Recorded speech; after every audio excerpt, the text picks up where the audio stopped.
boys and girls, how are you today? That's fantastic. I'm doing well too, thank you. Have you come to read another story with me today? That's fantastic. Today's story is called The Easter Bunny Comes to the Golbourn Valley. Shall we begin on this exciting book? We shall, okay. The Easter Bunny Comes to the Golbourn Valley.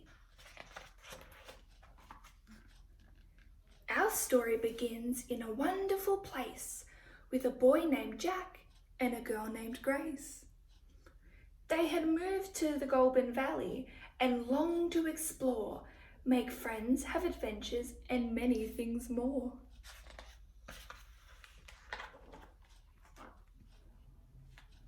On the day before Easter, they drove into town. They went to the pet store and looked all around. There in the front was a pen full of bunnies. The small ones were cute and the big ones were funny. They played with the bunnies and thought for a bit, and then they agreed on the most perfect fit. The littlest bunny with a floppity hop, he's the one, they decided. Let's call him Flop. I think that little bunny there's Flop. So Flop joined the family that bright autumn day. The littlest bunny was now home to stay. They played until bedtime, then made a snug nest and settled Flop into his cage for a rest. Grace gave Flop a kiss, Jack patted his head, and then the two children climbed into bed. A soft evening breeze blew in through the window as Grace and Jack fell fast asleep on their pillows. But Flop had no time now to close his own eyes. He was preparing an Easter surprise. Although he was small and he knew it was true, tonight little Flop had a big job to do.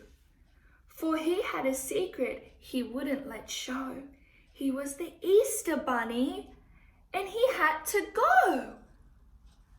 A magical wind gave his whiskers a tickle, his nose how it twitched, his ears how they wiggled.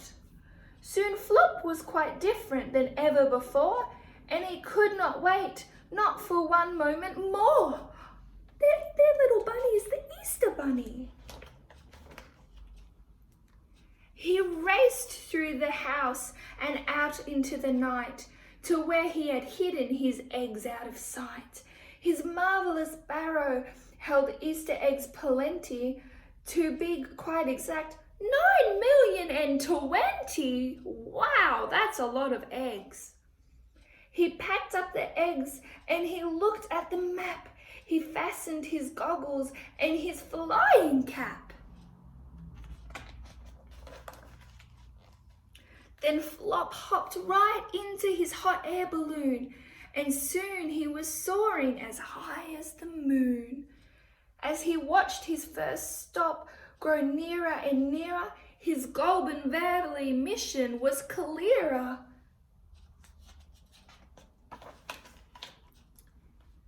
First, Flop balanced eggs on a tall building top. Then he went to the park, spreading eggs as he hopped.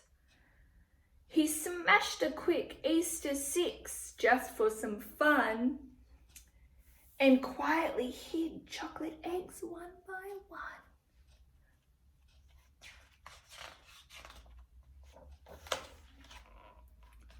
With big bounces here and a giant jumps there, Flop hid Golbourn Valley eggs everywhere.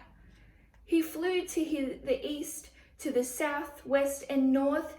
He crisscrossed the city. He raced back and forth.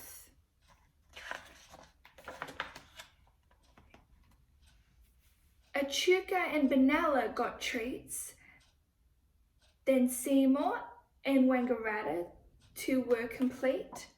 Kyabram and Rochester, the long list went on. Flop was delivering eggs until dawn. Finally, Flop found his very last stop. He came to your house with a bounce and a hop. And there he delivered his Easter surprises, chocolate eggs of all shape and sizes. And when he had finished, he stopped for a rest. Yes, surely this Easter was one of his best. The morning sun rose on that bright Easter day, and Grace and Jack both woke up early to play. But when they went over to find their friend Flop, the door was wide open, his cage was unlocked. There were eggs to discover for Grace and for Jack, but now Flop was missing and they just wanted him back. They looked under their beds, they looked all around, but their new bunny just couldn't be found.